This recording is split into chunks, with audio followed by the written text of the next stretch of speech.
Hey everyone, it's Shark, and I'm here to answer one of the most common questions I get, whether it's on Twitch, in Discord, or in the YouTube comments. And that question is, are you really a shark? Yes. Seriously though, there's one question I get all the time, and that question is, what team should I build? Unfortunately, there's not really a great answer to this, until now. Since everyone will have different characters on their accounts, and the starting characters don't really have great synergy as a whole team, you pretty much need a few extra characters to create a team that actually works together, rather than just being a random hodgepodge of whatever characters you had. That is, until the Dendro element came to the picture in this most recent update. Thankfully now we have a lot more options for teams thanks to our ability to get free Dendro characters. So I'm going to go over two teams that everyone can build as soon as they reach Sumeru that will be very strong. Now while these teams have a lot of room for improvement, the best part is that they're free and they don't require any wishing. I'll also show off what these teams can do in a few domain runs, and even though my teams that I've made are very poorly built with almost no artifacts, level 1 weapons, you can see that they still get the job done pretty well. So let's get started with our first team. Now this first team does great damage, but it does rely on free characters we get from recent events, so some people playing far in the future may not have these two characters from the start. Nevertheless, a lot of people will have them from past events, so here's a really good team and a really good way to put them to use. It also involves a character that doesn't get a lot of love, at least not a lot of love in the amount of people who play her.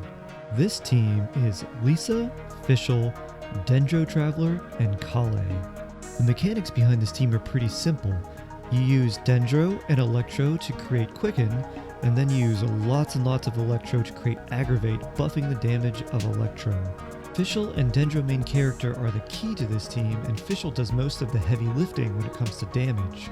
And by Fischl, I actually mean Oz, because the little bird that she summons with both her elemental skill and elemental burst is what really drives this team home. Oz shoots these little electro birdseed pellets from his mouth that do a bit of electro damage, and they happen quite frequently. But things really get crazy when you ascend Fischl past level 60 and unlock her final passive talent. And this is the key to the entire team, because this passive talent allows Oz to deal another instance of electro damage anytime an electro reaction is created. And since Aggravate is an electro reaction, he can create a bunch of electro reactions back to back. What's also really nice about this is the cooldown is only half a second, so it can trigger very frequently. Another nice thing about Fischl is she's not a character who needs a specific artifact set. She really just wants the overall substats to be the best they can. The substats she looks for are crit rate, crit damage, attack percent, and elemental mastery. Basically all the offensive stats in the game. You already have access to a couple good bows for Fischl. You can use the Favonius Warbow, which you get for free, and that will help with your team energy. It's very nice. Or you can go to Sumeru and you can start fishing to get the new end of the line bow and have Fischl use a fish bow, which just somehow seems appropriate for her. And if I were a newer player building this team from scratch, I'd probably give Fischl the end of the line bow and then give Kale the Favonius Warbow. She can work well with any of the 2-piece attack percent artifact sets like Shiminawa or Gladiators, as well as 2-piece Thundering Fury. Even 4-piece Thunder Soother is pretty good for her. The new Gilded Dreams artifact set is also an option. Just remember, she's more concerned about having good substats overall than having a specific artifact set. So give her the best artifacts you can find, even if they're ones that are kind of mismatched. The reason for this is because Aggravate damage is affected by damage percent, crit rate, crit damage, and not just elemental mastery.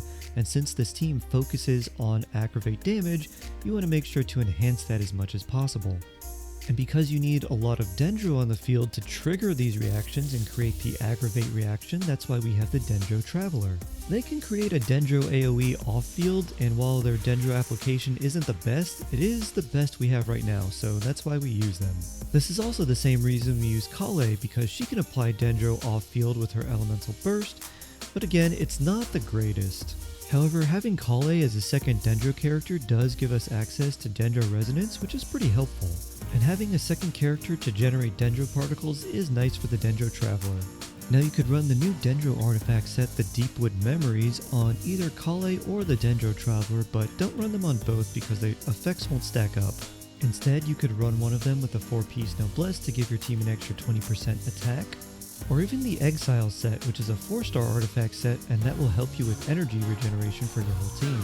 So pick one of those artifact sets to run on the Dendro Traveler, and another one to run on Kale, and you're golden. Now Lisa's actually a pretty interesting pick here because you'll spending most of the time with her on the field doing auto attacks, which is typical of a main DPS, but Lisa's not really a main DPS in this team, she's more of the team driver. What that means is that she's useful for her auto attacks because her auto attacks pretty fast and they also apply a lot of electro. This helps continuously create the aggravate reaction by triggering Fischl's Ascension 4, aka Oz's Ascension 4 passive. Now one thing to note about Lisa is that the hold version of her skill is the only one which will generate electro particles, so that's pretty terrible because it takes forever to come out, and her elemental burst is actually quite nice. Her burst not only deals a lot of electro damage over time, but it also shreds 15% of enemy defense thanks to her Ascension 4 passive. So in this team, Lisa's actually very capable of dealing a lot of aggravate damage, but you're typically going to be using her as a driver and more for utility for the entire team. That's why if you plan to play Lisa in this team, you want to build her with lots of energy recharge and elemental mastery. And for the artifacts, the new Gilded Dream set is a really great set for her as it gives her a large amount of elemental mastery to deal more reaction damage. However, the 4-piece Emblem of Severed Fate is also really good to use because it allows her to use her burst more often and deal more damage when doing it. But you can even use the 4-star Instructor set to boost your team's elemental mastery as well. And while this team is good, it is definitely not in its final form. If you have Yaimiko, Beidou, or Keqing, then you can easily replace Lisa for more damage. And if you have Xingqiu, you have a character who blocks some damage, does passive healing, applies a lot of Hydro, and does a lot of damage as well. In addition, his Hydro application allows you to go into a new type of reaction called Hyper Bloom, so he can be a great replacement for Kale. But if you don't have Xingqiu, you can also replace Kale with just about any Anemo character, especially characters like Sucrose, Sayu, or Kazuha that do a lot of things off-field. And of course, Anemo characters give you access to the power of Swirl. And overall, this team's pretty easy to play. Just remember you want enough Dendro application on the enemies while also a lot of Electro application so you can trigger Quicken and then Aggravate. So your rotation might go something like this. Dendro Traveler's skill and then burst, switch to Fischl, use her elemental skill to deal electro damage to the Lotus, charging it up, then switch to Kale to use her skill and burst, then switch to Lisa, use her burst, and then start auto-attacking with Lisa. There will be a bunch of electro hitting the enemies and they're going to be zapped into oblivion. I'm really glad we have access to a team like this because the team does synergize pretty well with each other, but there's plenty of room for upgrades too. The main core characters in this team are Fischl and the Dendro Traveler. You can easily replace Lisa and Kale with better characters. But at least now players have better options and hopefully they don't feel like they have to swipe in order to get better characters. And just to give you an idea about how effective this team is, the only character I have built in this team is my Fischl. Every other character is built pretty poorly. My Dendro Traveler skill and burst are level 6 and they have some Noblesse artifacts. My Kale has her talents at level 6, but she has no artifacts on her, and I don't think my Lisa has anything besides the Thrilling Tales on her. Also, Lisa and Kale are level 50 and 60 respectively, while Fischl and the Dendro Traveler are both level 80, and we're taking on a level 90 dungeon with pretty relative ease. So if you actually built this team well, you would be able to do this type of content way easier than I could. Now the drawback to this team is it does use a couple characters that we're getting for free from events. And since the event to get a free Fischl has already expired, and the event to get a free Kale will expire in a couple of weeks, we need another option. Luckily, there is another option for a good team that requires no wishing and uses only starting characters. Now this team is not as heavy in the damage department as the first team we talked about, but it does do very good on the control side of things. It also incorporates a healer, which the other team didn't have. It also has a lot of flexibility and revolves around 3 main characters, and again, it uses a character that is kind of a meme, and people don't use that often, but she's actually pretty effective here. And speaking of things that are great and free, don't forget to like this video. And while you're there, feel free to sub to the channel for more Genshin content delivered by a cute shark. And thank you so much, I really appreciate it. It does mean quite a lot to me. But back to this team using only free characters that shows off the power of vegetables. This team is Barbara, Kaya, the Dendro Traveler, and a Flex unit. This is what's been dubbed a Fridge team because it is a bloom team that focuses on Hydro and Dendro to create bloom seeds that explode for Dendro damage, as well as using a Cryo character to keep enemies frozen. This is also a really unique team because of the way that Dendro and Freeze interactions work together. Freeze is an interesting reaction because it is considered to have both Cryo and Hydro application at the same time coexisting together. Now when we add Dendro to the mix, something special happens, because Dendro does not interact with Cryo, but it does interact with Hydro. The result is that we're able to get the Bloom reaction, which is Dendro plus Hydro, but the Freeze reaction, or the Cryo part of the Freeze reaction, does not affect the Dendro in any way.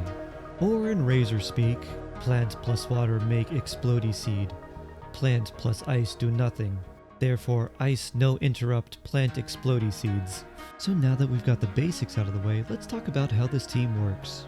Very simply, you use the Dendro Traveler's skill and then burst, you switch to Barbara, use a couple things of Hydro, create a few blooms, and then you also affect the Dendro Traveler's elemental burst with Hydro. Then you switch to Kaya, use his Cryo, freeze all the enemies, then you switch back to Barbara, use her auto attacks, and generate more seeds. And after a few seconds, some seeds will explode, then you switch back to Kaya to freeze the enemies some more, and then you switch back to Barbara to freeze more enemies with the Hydro. Then switch back to the Dendro Traveler to apply some more Dendro, and rinse and repeat. This team actually feels pretty dynamic and a lot faster paced than I thought it was initially. Because you're switching between a lot of different characters to apply different elemental statuses, and characters like Kaya have a pretty short cooldown on their elemental skill, while the Dendro Traveler has not quite as short of a cooldown, but still a relatively short one. And because enemies are getting frozen and these Dendro seeds are popping up the field and exploding and new ones are coming up, it really feels like there's a whole lot going on. And because the frozen enemies can't move out of all the things you've set up, it feels very rewarding to play. Now you notice the last spot in this team is a flex spot. No, not that type of flex spot. It just means that this is a highly variable slot that you could put in a bunch of different characters. Really good choices for this flex slot would include characters like Xingqiu, Rosaria, Sucrose, Sayu, Venti, Kazuha, Kale, or a future Dendro character that does off-field Dendro application. And again, this team is nowhere near its final form. You could make a Super Saiyan turbocharged version of this team using Kokomi, Ayaka, Dendro MC, and Kazuha. But even if you use a really powerful team like that, the principle is still the same. Create a lot of blooms, freeze enemies, rinse and repeat. So let's go over how to build the characters for this team. Whatever Cryo character you bring, which in the free-to-play no-wish version would be Kaya, you want to make sure they're running a 4-piece Blizzard Strayer set. This will give them a massive 40% crit rate against frozen enemies. For your Dendro Traveler or other off-field Dendro applicator, you'll want to be running them on the Deepwood Memories artifact set. Blooms deal Dendro damage, so it's actually important to run this artifact set, especially considering the value of shredding 30% of Dendro resistance. Your Hydro character, which in this case is Barbara, can just run whatever set works well for them. For characters like Barbara or Kokomi, that could be the Ocean Hued Clam set. For characters like Xingqiu or Mona, that could be the Emblem of the Severed Fate set. And for characters like Ayato and Tartaglia, that could be the Heart of Depth set. You can also mix and match with 2 pieces of one set and 2 pieces of another set to best suit your needs. Now for the flex character slot, I would probably run something like Noblesse, Instructors, or Exiled for more team utility. Unless of course your flex character is an Animo character, in which case you want to run the Viridescent Venerer pretty much always. Now let me know what you think about these teams. Would you like a more in-depth build guide, maybe a more in-depth character guide, or a rotation guide on how to play these teams? Do you have other ones that you like running instead? And does this make you think differently about certain characters? I remember prior to Dendro's release with Sumru, I was really excited for the buff to Electro characters. Particularly characters like Lisa and Kaching, which really needed a lot of love. And I have to say, I'm not disappointed with the results. Overall, I'm really excited for the possibility that Dendro brings, because right now we only have 3 Dendro characters, and they're not really that good for Dendro reactions, to be honest. And I'm really glad that the Dendro element introduced the ability for us to put together a comprehensive team that works well together and doesn't require any wishing. What's also really nice is that these teams don't require or really even want Bennett in a lot of situations, allowing us to free up a character like Bennett for, let's say, a second team for the Abyss. And overall, having a functional free-to-play team that requires no wishing, I think is very healthy for the game. And I'd like to see more of that in the future, as well as test out all the fun things that Dendro can do once we get a really good off-field Dendro applicator. But for now, I've been Shark, you've been awesome, and I will see you in the next one. Take care, friends, and continue to be amazing.